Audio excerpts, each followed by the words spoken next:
Selamat pagi, selamat hari Jumat untuk kita semua.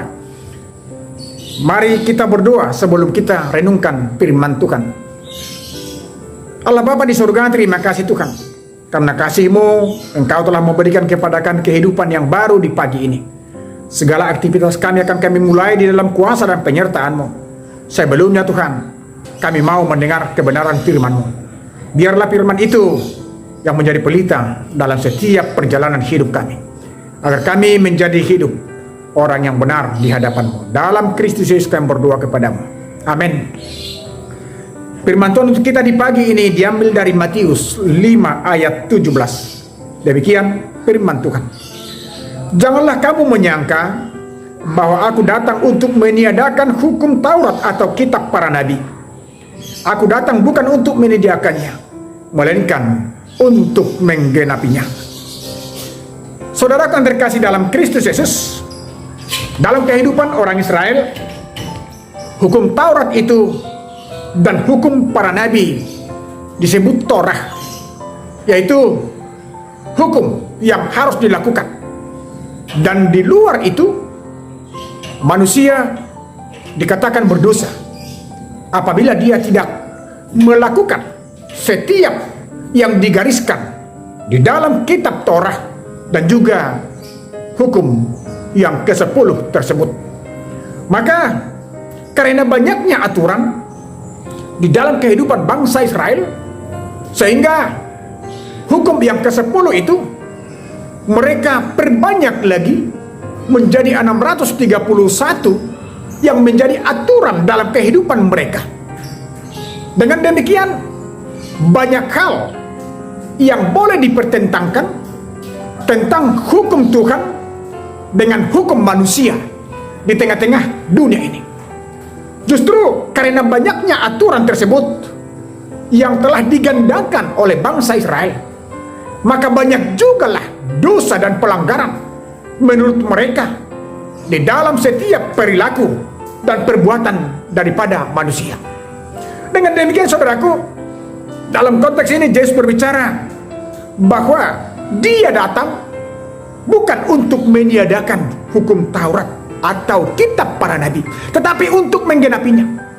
Karena pada intinya adalah hukum itu adalah untuk mengasihi Tuhan dan untuk mensejahterakan setiap manusia. Dan hukum yang telah diberikan oleh Tuhan itu adalah sebagai patron dalam setiap perjalanan kehidupan manusia untuk melakukan yang benar di mata Tuhan, bukan yang benar di mata manusia.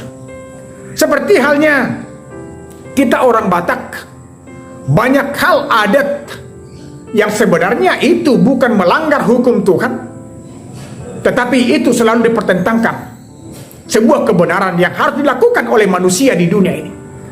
Dan apabila ada orang yang melanggar, maka dia dikatakan berdosa, padahal belum tentu itu dosa. Itu hanyalah sebuah etika, dan itu hanya terjadi dalam kehidupan orang-orang yang membuat hukum itu sendiri. Contohnya saudaraku, tidak sama hukum adat bagi orang Batak dengan suku yang lain. Maka dengan itu, kebenaran atau adat yang dimiliki oleh orang Batak perlu dipertentangkan dengan kebenaran yang datangnya dari Tuhan. Karena hukum satu-satunya adalah datang dari Tuhan. Dan itu adalah kebenaran yang hakiki yang harus kita lakukan dalam kehidupan kita. Dikatakan dalam konteks ini, Yesus datang bukan untuk meniadakannya, melainkan untuk menggenapinya.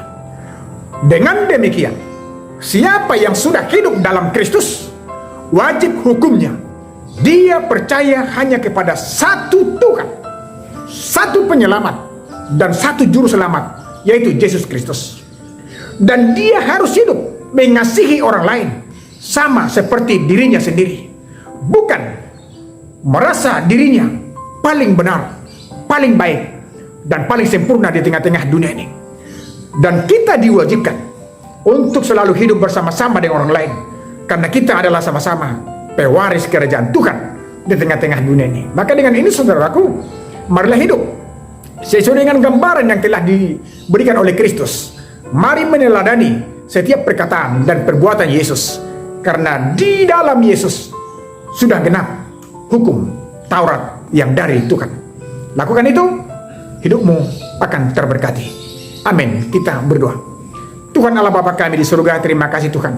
Engkau memberikan kepada kami hukum-Mu dan firman-Mu untuk kami lakukan di dalam kehidupan kami. Biarlah itu hukum yang benar, dan biarlah itu yang membuat kami melakukan setiap perjalanan hidup kami dalam kasih dan juga di dalam iman kami kepadamu. Karena Engkau adalah satu-satunya penyelamat dan juru selamat dalam kehidupan kami masing-masing.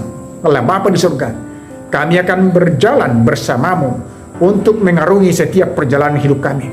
Sertai kami Tuhan melalui Roh-Mu yang kudus, agar kami hidup yang benar di hadapan-Mu.